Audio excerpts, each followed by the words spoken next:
Once, deep in the heart of Africa, where the land pulsed with life and the sky stretched endlessly, a river was born. It emerged from the tears of the mountains, trickling down rocky slopes, gathering strength as it meandered through valleys rich with history. This river, known as Nyaro, meaning eternal flow in the language of the elders, had a soul of its own. Legends whispered that Nyaro was once a mighty warrior, cursed by the gods for his arrogance. In his human form, he had sought to conquer all lands, believing himself invincible. But the spirits of the earth, angered by his pride, transformed him into a river, forever moving, yet never able to claim anything as his own. His waters would nourish the land, but he could never stop to rest. Through the centuries, Nyaro carved his way through the wild, feeding the baobabs that stood like wise old sentinels. His waters quenched the thirst of wandering elephants and gave refuge to crocodiles that basked along his banks. The people of the land built villages near his shores, calling him their life-giver. Fishermen cast their nets into his depths, whispering prayers of gratitude before each catch. But one fateful season, the rains did not come. The sky, once a friend, became a silent enemy. The sun scorched the land, and Nyaro began to wither. Cracks formed where his waters once danced. The people, desperate, called upon the spirits, offering songs, dance, and gifts to the river. One night, an old woman named Mama Zoba, the last keeper of the river's secrets, stood at its shrinking banks. "Oh, great Nyaro," she whispered, "have you forgotten us, your children?" The wind carried her plea, and deep within the earth, the river stirred. Legends say that Nyaro, hearing the cries of his people, made a promise to never abandon them again. The next morning, the sky darkened, and the heavens roared. Rain poured down in thick silver streams, filling the riverbed once more. The land sighed in relief, the animals danced, and the people rejoiced. From that day on, the elders told the story of Nyaro's sacrifice, reminding the young that even the mightiest must learn humility. And so, the river continued its journey, carrying the wisdom of ages, whispering its tale to all who would listen. As the rains replenished Nyaro, the river surged with newfound strength, snaking its way through the land with a purpose renewed. But with this revival came a change. Nyaro's waters were not just a source of life, but now carried the echoes of the past, a reminder of the delicate balance between nature and those who depended on it. Seasons passed, and the people flourished once more. Farmers tilled the fertile land beside Nyaro's banks, their crops growing tall and strong. Fishermen sang songs to the river, their boats gliding over its shimmering surface. Children played at the water's edge, their laughter dancing with the gentle ripples. But not all who came to Nyaro respected his gift. One day, strangers arrived, men with machines that roared like beasts and axes that bit deep into the ancient trees. They sought to tame Nyaro, to bend him to their will. They built great walls to dam his waters, dug deep trenches, and siphoned away his life to feed their growing cities. The river groaned under the weight of their greed.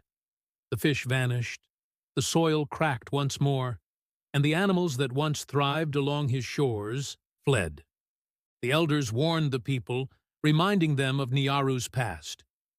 "He is not a river to be chained," they said. "He is a spirit, a force older than us all." But the people, tempted by promises of wealth, did not listen. Until one night, when Nyaro decided to remind them. Dark clouds gathered, thick and angry. The sky trembled as thunder cracked across the land. Then came the rains, fierce, relentless, as if the river itself had risen to reclaim what was his. The dam, once so strong, shuddered under the weight of Nyaru's fury. The walls cracked, then shattered, sending a great surge of water roaring through the valley. The people ran, calling upon the spirits for mercy. But Nyaro did not seek vengeance, only balance. He washed away the greed, tore down the scars left upon his body, and carried the land back to its natural state. When the storm settled, the people stood at the river's edge, humbled. The elders spoke once more. Nyaro does not belong to us. We belong to him. From that day forward, the people honored the river as their ancestors had before them. They learned to take only what they needed, to listen to the whispers in the water, to respect the flow of life itself. And so, Nyaro continued his eternal journey, untamed, unbroken, and forever watching over those who had finally remembered his name. Years passed, and the people lived in harmony with Nyaro once more. They rebuilt their homes, not with concrete and greed, but with wisdom and respect. They planted trees along the riverbanks, their roots embracing the earth, keeping Nyaru's waters cool and pure. Fishermen only took what they needed, offering thanks before casting their nets. Farmers, guided by the elders, learned to listen, to the land, to the rain, and to the river's whispers. But far beyond their village, the world was changing. Across the mountains and deserts, new forces stirred. Those who did not know Nyaru's story, those who saw rivers not as sacred, but as resources to be controlled. One morning, a young boy named Jomo, curious and bold, saw something strange floating down the river. It was a small piece of metal, unlike anything he had seen before. He picked it up, feeling the cold weight in his hands. His grandfather, Baba Tao, a man whose eyes held the stories of generations, took one look at the object and frowned. "This is not from our land," he murmured. Days later, more signs appeared, dead fish washing ashore, their silver scales dulled with sickness. The water, once clear as the morning sky, grew heavy with filth. A terrible smell clung to the air. The people grew worried. Nyaro was sick. Determined to find the source, the village elders followed the river upstream, past the forests and hills, until they reached a vast construction site. Strangers had come, and they were digging into the land, draining the river's strength into giant pipes, poisoning the waters with chemicals and waste. Baba Tao stepped forward. "This river is not yours to break." A man, dressed in fine clothes and carrying a map, barely looked up. "It is just a river," he scoffed. "There are many rivers." The elders stood firm, their voices rising like a storm. They told the story of Nyaro, of his past, his sacrifices, and his wrath. But the men laughed. "Legends are for children," they said. "The world belongs to those who build." The elders returned to their village, heavy with sorrow. But young Jomo was not ready to accept defeat. That night, under a sky heavy with stars, he walked to the river's edge and placed his hands in the water. "Oh, great Nyaro," he whispered, "what can we do?" The river answered, not in words, but in movement. A ripple spread from his hands, gentle yet powerful. The trees swayed. The wind carried a song. Jomo understood. The next day, he gathered the children of the village. "If the elders cannot make them listen," he said, "then we must." The children went to the city, where the strangers worked. They stood in front of the machines, small but unshaken. They painted signs with river water, their hands stained with the spirit of Nyaro. They sang songs of the river's story, their voices carried by the wind. People stopped, They listened. And then the world took notice. News of the river spread beyond the village, beyond the country, until the voices of the children echoed across lands far and wide. Activists, leaders, and protectors came, standing beside the children. The strangers who had poisoned the river had no choice but to stop. It took years to heal what had been broken, but the people did not waver. They worked side by side with the river, planting, cleaning, restoring. Jomo, once a boy who had spoken to the waters, grew into a leader, carrying forward the legacy of Nyaro. And so, the river flowed once more, eternal, untamed, and unforgotten. For in the heart of Africa, where the land pulses with life, the river is never just a river. It is a guardian, a teacher, and a storyteller, whispering its truth to those who choose to listen.